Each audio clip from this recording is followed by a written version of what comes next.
na parte de quinta-feira, o mistério da piedade. Existem dois mistérios na Bíblia. O mistério da iniquidade. O que é o mistério da iniquidade? Nós não conseguimos entender como Lúcifer, um anjo querubim, protetor, que estava na presença de Deus, como ele pecou, como surgiu, como nasceu o pecado dentro dele, a ambição de querer ser Deus, a ambição de querer se assentar no lugar de Deus. Queridos, este é o mistério da iniquidade. Mas existe o mistério da piedade. Que amor é esse? Que amor é esse do nosso Pai Celestial, que deu seu Filho unigênito para se tornar membro da família humana, assumindo a forma de servo e sendo obediente até a morte e morte de cruz. Este é o mistério da piedade, que será o assunto para você e eu estudarmos a vida inteira. Na eternidade, vamos continuar estudando esse tema. Um verso bastante conhecido da Bíblia diz: se alguém julga conhecer alguma coisa, ainda não conhece como deveria conhecer. 1 Coríntios 8:12. Se você pensa que sabe bastante, você não sabe nada. Eu não sei nada. O que nós sabemos são milésimos daquilo que Deus quer revelar ainda para você. Ninguém sabe tudo sobre determinado assunto. Isso é ainda mais verdadeiro em relação às verdades da divindade, da encarnação de Cristo. Isso é verdade em relação ao mistério da piedade. Paulo destacou a extraordinária humilhação de Jesus ao se tornar humano, um tema que nem mesmo na eternidade vamos compreender totalmente.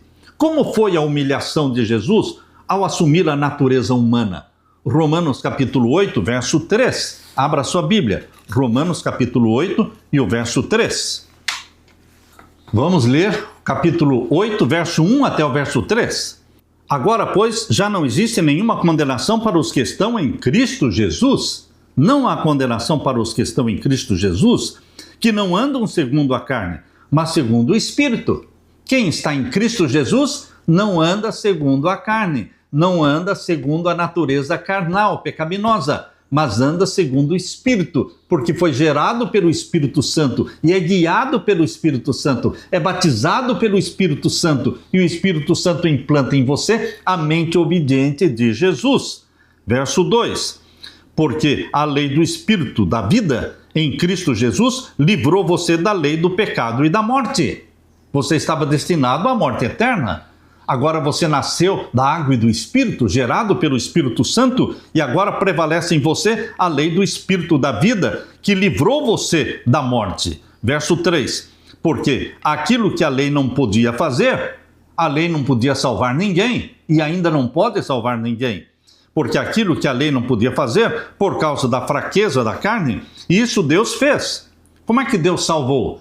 Enviou o seu Filho, aqui diz, enviando o seu próprio Filho em semelhança de carne pecaminosa, porque Jesus Cristo nasceu com uma natureza física pecaminosa. O que significa isso? A natureza física pecaminosa de Jesus? Porque ele sentia dor, ele sentia fome, ele sentia cansaço, ele sentia sede. Ele tinha que dormir para recuperar as energias. Adão e Eva no Jardim do Éden não tinham uma natureza física pecaminosa. Ele não sentia dor, não sentia fome, não sentia cansaço.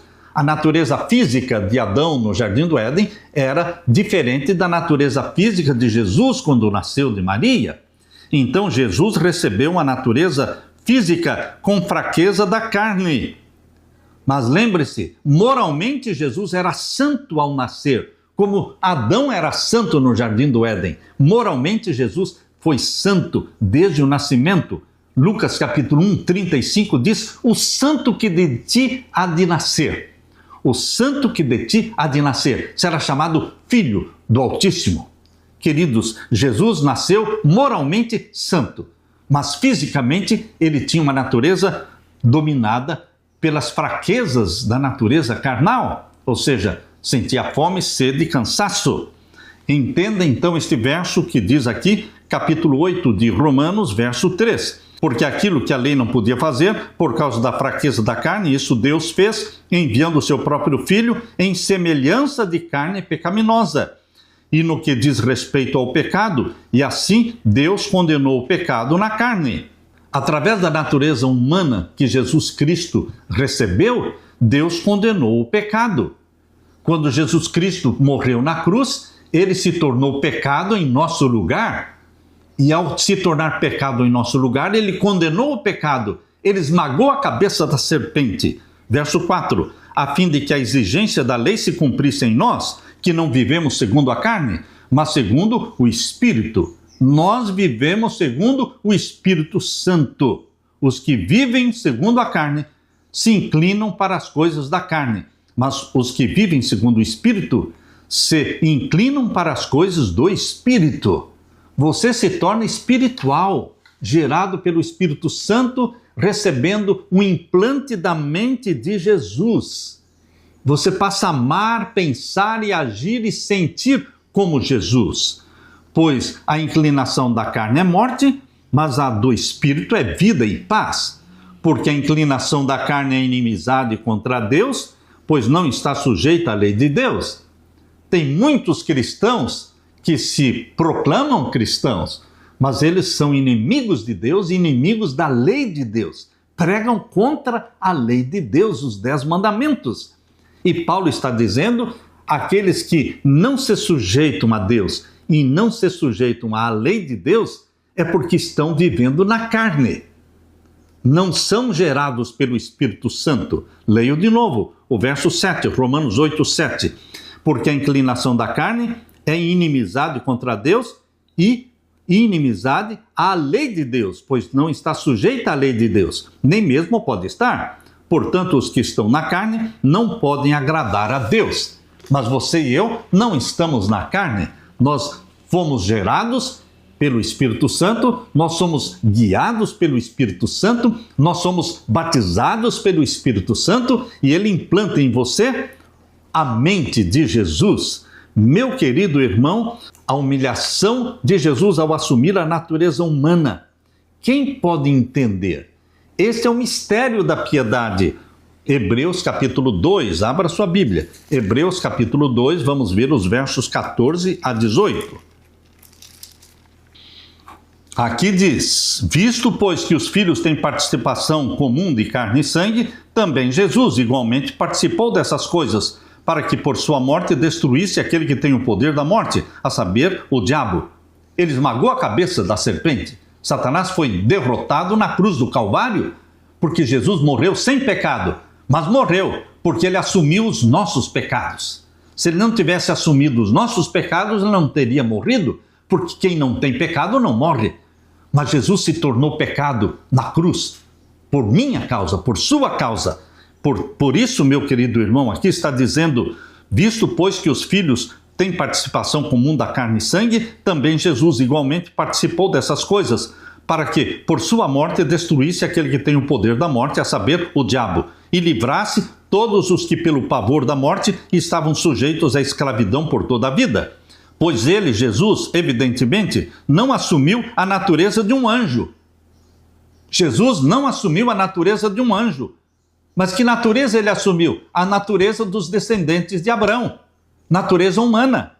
Jesus assumiu a natureza humana dos descendentes de Abraão. Por isso mesmo, era necessário que em todas as coisas Jesus se tornasse semelhante aos irmãos. Ele se tornou semelhante a você e a mim, para ser misericordioso, o que mais? Fiel sumo sacerdote nas coisas referentes a Deus e para fazer propiciação pelos pecados do povo. Pois naquilo que ele mesmo sofreu, quando foi tentado, é poderoso para socorrer os que são tentados. Ele pode socorrer você, porque ele é vitorioso, venceu o pecado. Ele morreu porque ele se tornou pecado, mas ele não ficou morto, ele foi ressuscitado e ele vive para todos sempre. E porque ele vive, nós também viveremos. Leia agora Hebreus 4,15. Aqui diz, porque não temos sumo sacerdote que não possa se compadecer das nossas fraquezas. Pelo contrário, ele, Jesus, foi tentado em todas as coisas, à nossa semelhança, mas sem pecado. Aleluia, aleluia. Portanto, aproximemo-nos do trono da graça, com confiança, a fim de recebermos misericórdia e encontrarmos graça para ajuda em momento oportuno. Corra para Jesus, aproxime-se do trono da graça. Existe salvação para você e para mim, meu irmão. Como foi possível para o eterno Filho de Deus, pela atuação do Espírito Santo, tornar-se um ser divino humano no ventre de Maria? Isso é mistério, mistério da piedade. É algo que desafia nossa compreensão. Como o infinito e eterno poderia subitamente tornar-se um ser humano finito, sujeito à morte? Esse é o mistério da encarnação. Esse é o centro do que Paulo descreveu como o mistério da piedade, em 1 Timóteo capítulo 3, verso 16. Paulo explorou essa humilhação de forma mais detalhada do que em qualquer outro texto das Escrituras. Aqui, em Hebreus capítulo 2, versos 5 a 8, Paulo fala de quê? Jesus existindo na forma de Deus. Ele era Deus, tornou-se homem. Segundo, ele se esvaziou da forma divina, não da natureza divina. Quando viveu como ser humano na terra, ele tinha ainda a natureza divina e humana, mas ele não fazia uso da natureza divina. Ele deixou voluntariamente de usar a forma divina, mas ele continua sendo Deus. Deus, homem. O mistério de que Jesus deixou de lado suas prerrogativas divinas para se tornar verdadeiramente humano e ser tentado como nós é espantoso.